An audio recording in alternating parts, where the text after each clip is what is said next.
জুলাই গণঅভ্যুত্থানে কুষ্টিয়ায় ৬ জনকে হত্যার অভিযোগে মানবতাবিরোধী অপরাধের মামলায় সাবেক মন্ত্রী জাসদ সভাপতি হাসানুল হক ইনুর বিরুদ্ধে প্রসিকিউশনের সূচনা বক্তব্য উপস্থাপন শুরু হয়েছে। এরপর হতে পারে প্রথম সাক্ষীর সাক্ষ্য গ্রহণ।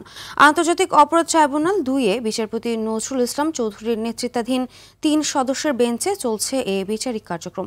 তবে আনুষ্ঠানিক অভিযোগ গঠনের আদেশের বিরুদ্ধে রিভিউ আবেদন করেছে ইনু। এদিকে ট্রাইব্যুনাল ১-এ চানখারপুলে ৬ জনকে হত্যা মামলায় আসামি পক্ষের সাফাই সাক্ষী গ্রহণের বিষয়ে শুনানি হবে আজ।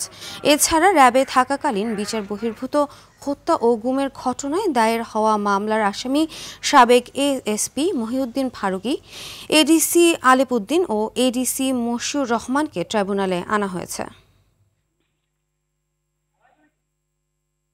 এ বিষয়ে আরও জানাতে আন্তর্জাতিক অপরাধ ট্রাইব্যুনাল থেকে যুক্ত হচ্ছেন জিএম মাহমুদ।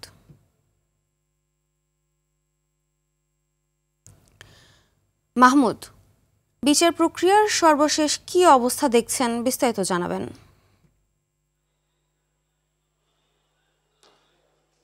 পারহিনা, আন্তর্জাতিক অপরাধ ট্রাইব্যুনালের দুটো ট্রাইব্যুনালে কিন্তু আজ বিচারিক কার্যক্রম রয়েছে। এর মধ্যে ট্রাইব্যুনাল ২-এ হাসানুল হক ইনুর বিরুদ্ধে যে আনুষ্ঠানিক অভিযোগ আনা হয়েছিল সেই অভিযোগের উপর কিন্তু বিচারিক কার্যক্রম ১১টার কিছু সময় পরেই শুরু হয়ে গিয়েছে। এই যে ৮টি অভিযোগ আসলে আনা হয়েছে তার বিরুদ্ধে সুনির্দিষ্ট ৮টি অভিযোগ, এখানে ৬ জনকে হত্যাসহ হত্যার নির্দেশনা এবং ষড়যন্ত্র এইরকম ৮টি অভিযোগ আনা হয়েছে। এই অভিযোগের বিরুদ্ধে অর্থাৎ আনুষ্ঠানিক অভিযোগ গঠনের বিরুদ্ধে তিনি আপিল করেছেন। সেই আপিলের উপর কিন্তু এতক্ষণ ধরে শুনানি চলল। আসামি পক্ষের আইনজীবী তিনি এর উপর শুনানি করলেন। কিছুক্ষণ পরে এই বিষয়ে আদালত আদেশ দিবেন। আদেশের পরেই কিন্তু আনুষ্ঠানিকভাবে এই মামলার যুক্তিতর্ক, এই মামলার যে আনুষ্ঠানিকভাবে যে সূচনা বক্তব্য উপস্থাপন সেটি শুরু হবে। চিফ প্রসিকিউটর তাজুল ইসলাম তিনি উপস্থিত রয়েছেন এবং এই সূচনা বক্তব্য তিনিই আসলে উপস্থাপন করবেন, আমরা এমনটি জেনেছি।